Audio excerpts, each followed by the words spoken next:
ZPTC ఎన్నికల్లో కూటమి ప్రభుత్వం పోలింగ్ పేరుతో ప్రజాస్వామ్యాన్ని నడి రోడ్డు మీద దహనం చేశారు. పోలింగ్ బూతులు ఎవరికి చెప్పకుండా మార్చేయడం, ఓటర్లను ఓటు వెయ్యనీయకుండా ఆపడం చేశారు. తెలుగుదేశం మూకలు గ్రామాలపై పడి దౌర్జన్యం చేస్తూ ఓటర్లను భయపెట్టిస్తుంటే ప్రజాస్వామ్యం ఏమవుతున్నట్లు ప్రశ్నించారు.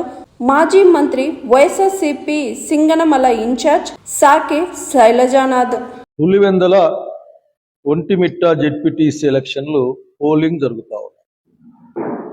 అక్కడ పోలింగ్ అనే పేరే తెలుగుదేశం పార్టీ అట్లాగే బీజేపీ పార్టీ ఇద్దరు కూడా అంటే కూటమి ప్రభుత్వం ఈ రోజున పోలింగ్ పేరుతో ప్రజాస్వామ్యాన్ని నడి రోడ్డు మీద దహనం చేస్తా ఉన్నారు అని చెప్పడానికి బాధపడతా ఉన్నారు. ఇంత దుర్మార్గమైన ప్రక్రియ అసలుకి ఇన్ని సంవత్సరం 2-3 దశాబ్దాల రాజకీయ కాలంలో చూసిన పరిస్థితి లేదు. చివరికి ఎంత అధికార దుర్వినియోగం జరుగుతుంది అక్కడంటే మామూలుగా ఉన్న రూల్స్ కూడా పాటించకుండా పోలింగ్ బూతులు ఎవరికీ చెప్పకుండా మార్చడం, ఓటర్లని ఓటు వేయడానికి రానియకుండా ఆపడం.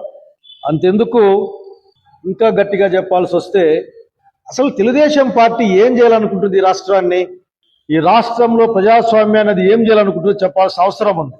అంత విచ్చలవిడిగా తెలుగుదేశం పార్టీకి సంబంధించిన మూకలన్నీ గ్రామాల మీద పడి విచ్చలవిడిగా దౌర్జన్యం చేస్తూ ఉంటే, ఓటర్లని ఓటు వేయకుండా భయపడిస్తూ ఉంటే, ఇండర్లో నుంచి బయటకు వస్తే మీ అంతు చూస్తామని చెప్తా ఉంటే, చివరికి అక్కడ ఎమ్మెల్సీని కొడితే కూడా దిక్కు లేదని బహిరంగంగా మాట్లాడుతూ ఉంటే సగటు ఆంధ్రప్రదేశ్ ఓటరు కానీ ప్రజాస్వామ్యం వాదులు కానీ ఆశ్చర్యపోవడం కాదు, భయపడతా ఉన్నారు.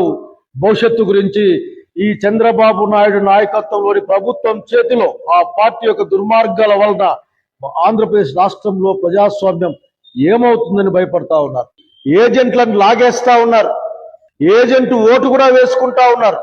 నల్లగొందిపల్లి, నల్లబెడ్డిపల్లి అయితే మనుషులు బయటికి రావడానికే మారణాయుధాలు ధరించి మరి ఆఖరికి విచ్చలవిడిగా ప్రవర్తిస్తా ఉంటే ఎవరికి చెప్పుకోవాలి? ఇక్కడ ఎలక్షన్ కమిషన్ చెప్పుకుంటే మాట్లాడే వాళ్ళు లేరు. ఎలక్షన్ కమిషన్ ఆఖరి దాని కళ్ళు మాత్రమే పనిచేస్తూ ఉంటాయి. బహుశా ఎంత కనిపిస్తాయో నాకు తెలియదు, కానీ దానికి చెవులు పనిచేయవు, నోరు పనిచేయదు, ఆర్డర్ ఇవ్వడానికి చెయ్యి కూడా పనిచేస్తుందో లేదో అర్థం కాని పరిస్థితి.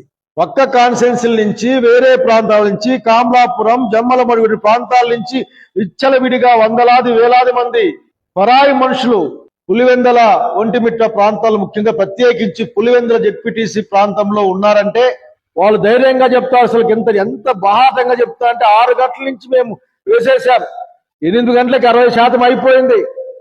అసలు నేను పోలీసు వాళ్ళని ఏం చెప్పాలో అర్థం కావడం లేదు. అసలు ఈ కార్యక్రమంలో ఇన్వాల్వ్ అయిన, ఈ కార్యక్రమం అంటే ఏదైతే దౌర్జన్యాలు, దుర్మార్గాలు, ప్రజాస్వామ్య హననం జరుగుతూ ఉంటే దాన్ని రక్షించాల్సిన, దాన్ని కాపాడవలసిన శాంతి భద్రతలు చూసే పోలీస్ శాఖ ఏం చేస్తా ఉందో అందరికీ అర్థమవుతా ఉంది. అర్థం కాకపోవడం కాదు, ఇక్కడ మీరున్న దేనికి కనీసం సగటు ఓటర్ హక్కును కాపాడలేరు. కాళ్ళు పట్టుకున్నారు, పోలీసు వాళ్ళ కాళ్ళు పట్టుకుంటే కూడా ఓటు వేయించలేని వార్తలు వస్తా ఉన్నాయి. ఏం సాధిస్తారు మీరు?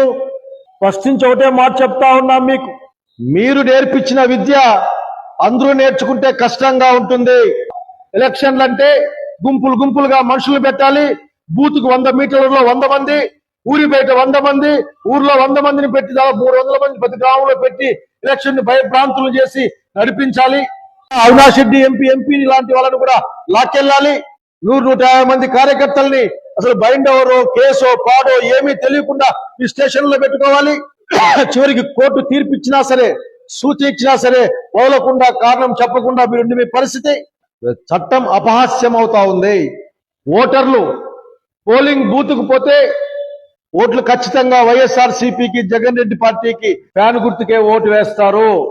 అధికార యంత్రాంగం యావత్తు ఈ రోజున మీ మీద ఏ ఒక్క రాష్ట్ర ప్రభుత్వం ఇన్ఫ్లుయెన్స్ ఉందో వాస్తవానికి మీరు ఎన్నికల సంఘం పరిధిలో పనిచేస్తా ఉంటారు. ఎన్నికల సంఘం ఏ విధంగానూ ఆఖరికి అక్కడ రెస్పాన్స్ ఇస్తా లేదు, మాట్లాడతా లేదు, చూస్తా లేదు, పేపర్ తీసుకొని పక్కన పెట్టుకోవడం తప్ప.